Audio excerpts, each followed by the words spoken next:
Se ha mencionado el tema de la seguridad alimentaria en términos de la incapacidad de la gente para comprar sus alimentos.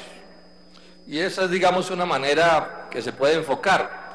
Y el balance en ese sentido, pues, no puede ser peor, ¿no? Hay cerca de 8 millones de compatriotas que todas las noches se acuestan con dolor en sus estómagos, no porque comieron mucho, sino porque no comieron nada. Este es un país con hambre crónica. Millones de colombianos, niños, adultos y ancianos, que cuando abren sus ojos por la mañana no saben dónde está su desayuno ni qué van a desayunar. Ese es un aspecto dramático, terrible, de desnutrición y todo lo que se ha dicho al respecto. Sin embargo, yo quiero poner el énfasis en otro aspecto de la seguridad alimentaria, que tiene que ver con dónde se producen los alimentos. Son dos cosas distintas. Puedo no acceder a los alimentos porque no tengo que comprarlos, pero también puede suceder, y en la historia de la humanidad ha sucedido, señores senadores, que teniendo con qué comprar los alimentos, no se pueda acceder a ellos por alguna razón. Veamos unos ejemplos históricos. Por ejemplo, cuando el sitio de Cartagena de don Pablo Morillo, los patriotas que estaban dentro de la ciudad tenían recursos de oro y de plata con que comprar alimentos, pero las tropas del rey de España no dejaron entrar los alimentos con los efectos ya conocidos.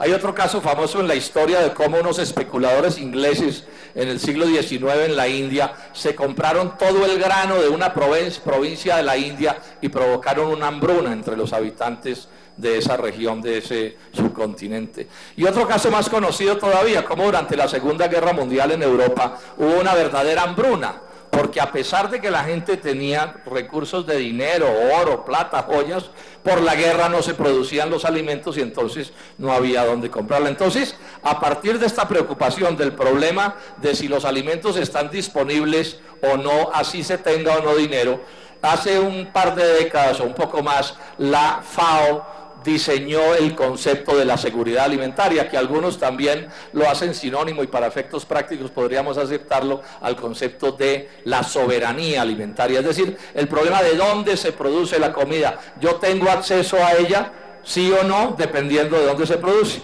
La visión del libre comercio y del neoliberalismo es que no importa en qué país del mundo se produzca la comida, mientras yo tenga dónde comprarla, y que la clave es tener dónde comprarla. Entonces ellos ven el problema de la seguridad alimentaria como un problema global, mundial.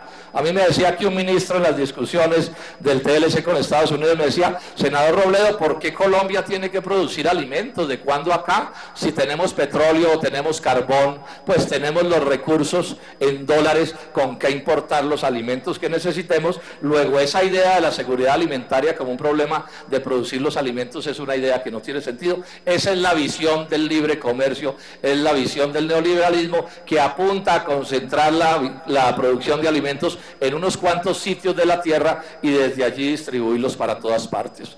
Otros tenemos la visión de la seguridad alimentaria, que es la seguridad alimentaria como un fenómeno nacional, y es que un país, sobre todo Colombia, que tiene aguas, tierras y productores suficientes, debe hacer esfuerzos por producir sus alimentos, porque la tesis de importarlos a partir de tener petróleo o minería, pues puede no garantizar la seguridad alimentaria, porque quedamos sometidos al chantaje, a la extorsión que nos quiera hacer el país o la transnacional a que haya que comprarle la comida, o porque se interrumpan las vías de transporte, por ejemplo, una guerra, una erupción volcánica, una huelga, tantas cosas, o porque se desate una plaga, por ejemplo, en el centro oeste norteamericano y se produzca una hambruna de tipo global. Entonces, lo que yo voy a demostrar aquí en mi intervención es que Colombia ha perdido en materia gravísima su seguridad alimentaria y que cada vez estamos más sujetos al chantaje o a las imposiciones que nos quieran hacer las potencias de donde estamos trayendo los alimentos.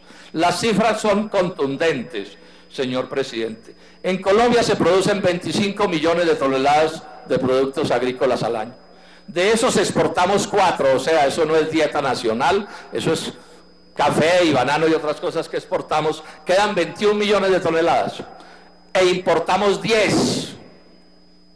sea, la importación es del orden del 50% de la producción total para la alimentación. O sea, que estamos hablando de si que por cualquier razón esos flujos de alimentos hacia el país se cortaran o se interrumpieran o se limitaran, Colombia quedaría abocado a una auténtica hambruna, porque aún teniendo recursos con que comprar esos alimentos podrían no llegar. Veámoslo por sectores. En el caso de la producción de cereales, que es la clave de la dieta básica de un país, estamos hablando de trigo, de maíz, de este tipo de cosas. Estamos importando el 55% del consumo nacional. En el caso de leguminosas, frijol, garbanzos, lentejas, etcétera, que es muy importante, estamos importando el 44% del consumo nacional. Y en el caso de oleaginosas, clave también, aceites, etcétera, estamos importando el 37% del consumo nacional, con tendencia a aumentar. Entonces aquí nos dice y nos ha dicho el ministro Juan Camilo Restrepo, pues, no, senador Robledo, la cosa no es tan grave, mire que estamos produciendo tanta carne de pollo y tanto de cerdo, y es verdad, pero ojo, esos pollos, esos huevos y esos cerdos en muy buena medida se están produciendo con cereales importados. Un pollo es algo así como un maíz con alas, y ese maíz es maíz norteamericano o argentino de todas partes. Luego ahí está embolatada la seguridad alimentaria. Y también está amenazada en materia gravísima por los TLCs que vienen.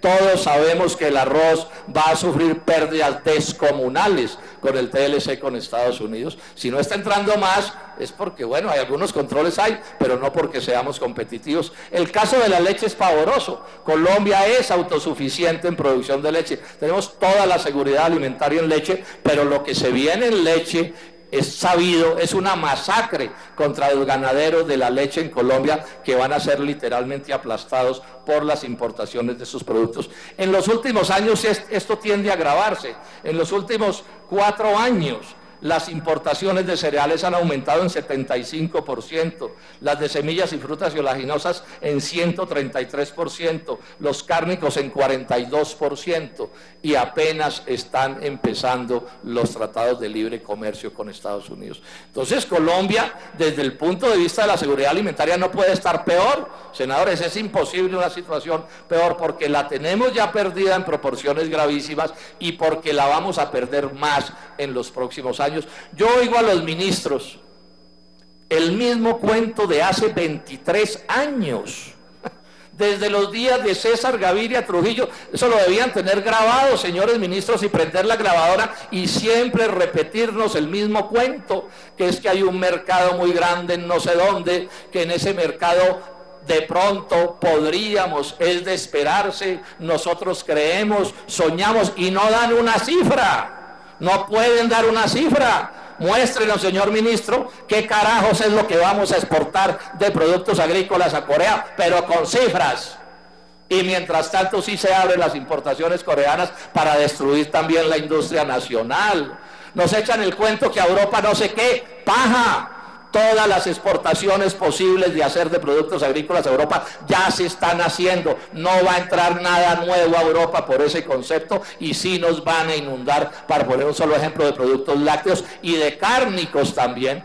Que a Estados Unidos, paja. ¿Dónde está? ¿Qué es lo que vamos a exportar a Estados Unidos? No tenemos oferta exportable. Tampoco es cierto que a los países de América Latina que hayan hecho TLCs con Estados Unidos les haya ido bien. Ya le he mostrado en 2 ocasiones al ministro Juan Camilo Restrepo de Agricultura en la Comisión Quinta las cifras de lo que ha pasado en Chile, en Perú y en todas partes, en esos países han sufrido retrocesos inmensos. Entonces no más cuentos, por favor, no más cuentos. Si no somos competitivos, no porque nuestros agricultores sean brutos, ni vagos, ni ineptos, no podemos exportar, es porque el gobierno no cumple con el deber mínimo que debería cumplir de ofrecerles a nuestros productores condiciones para ser competitivos.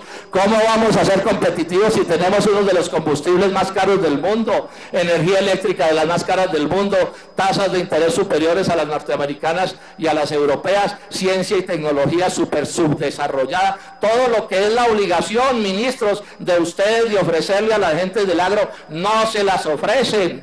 Lo único que les ofrecen son malos consejos y decisiones equivocadas, y eso sí les piden que compitan. A mí siempre me han parecido los ministros, a esos entrenadores de natación que cogen la piscina, le ponen el agua a 0 grados o a 100 grados, empujan al muchacho a nadar, a que se sancoche o a que se congele, y después le dicen que es que le falta un curso para mejorarse la autoestima y que por eso es que no puede nadar positivamente. En eso es en lo que estamos, esa es la realidad. ¿Cómo vamos a competir si los subsidios agrícolas norteamericanos valen 70.000 millones de dólares al año? Si los subsidios europeos valen 70.000 millones también, pero de euros, que es más que de dólares. Y aquí la gran genialidad que se inventaron, que es que para competir en el TLC con Estados Unidos fue agroingreso seguro. Parece un chiste, pero es verdad. Y ahora con el PIPE nos van a meter una visión reencauchada de agroingreso seguro que le podrá servir a algunos favoritos. Podrán aceitar algo de politiquería con esas cosas, sí, y algunos se enriquecerán incluso con esos subsidios, pero el país como un todo va a ser severamente derrotada. Y una última cosa para explicar por qué no podemos competir. Si en el 2006 el TLC con Estados Unidos era horriblemente malo para el país, hoy es por lo menos 30 o 40% peor por causa de la... Le damos 2 minutos al senador Robledo, por favor. Que hoy es 30 o 40% peor por causa de la revaluación de la moneda. Es que el libre comercio, el modelo económico fue capaz de destruir el café. Estamos importando 900.000 sacos de café. Eso, si alguien lo hubiera dicho hace 20 años, se lo llevan para el manicomio. Y esa es la realidad. Y esa revaluación nos hace imposible competir con estas grandes potencias. Pero además cada vez se sabe más una cosa que los neoliberales de Colombia han intentado ocultar. La parte principal de la revaluación obedece a las devaluaciones masivas norteamericanas, europeas y de las grandes potencias, que están devaluando su moneda como una manera de crear una especie de dumping monetario a escala global. Porque digamos por último esto, señor presidente, es que el libre comercio no es un juego, esto no es con fair play. El libre comercio se lo inventaron Estados Unidos y los europeos para arrasar nuestras economías, y la decisión es arrasarlas de una u otra manera. Y como no les alcanzaron los subsidios, ni la ciencia, ni la tecnología, ni la infraestructura, ahora se dedicaron a devaluar sus monedas, a hacernos un dumping monetario. Luego la posibilidad de resistir a esta avalancha es ninguna. Y aquí se paran los ministros y nos hablan de numeritos que al que no conoce las cosas le podrán sonar a mucha plata, pero que a quienes conocemos las cosas en detalle sabemos que son sumas insignificantes. La posición del polo entonces es muy sencilla, la del Polo Democrático Alternativo: no más TLCs. Y que no venga este gobierno a echar el cuento de que es que los TLC son del gobierno pasado. No, son de este gobierno, son del ministro Juan Camilo Restrepo, son del presidente de la República. Y en segundo término, el Polo Democrático Alternativo, al lado de los agricultores y los ganaderos de Colombia, no solo dice no a más TLCs, ni uno más con nadie, sino que estamos exigiendo que se renegocien esos TLCs, que Colombia, el presidente de la República, en una actitud de dignidad, de patriotismo, se pare y le diga a los gringos que vamos a renegociar ese tratado, porque ese tratado quedó mal negociado, en condiciones leoninas para Colombia, y que alguien desde la jefatura del Estado va a defender el interés nacional. No puede ser que los extranjeros en Colombia, asociados de unos malos colombianos, de unos cómplices, de unos socios menores, de unos alcahuetes, sigan destruyendo como están destruyendo el sector agropecuario colombiano y todas las posibilidades de progreso de Colombia. Muchas gracias, señor presidente.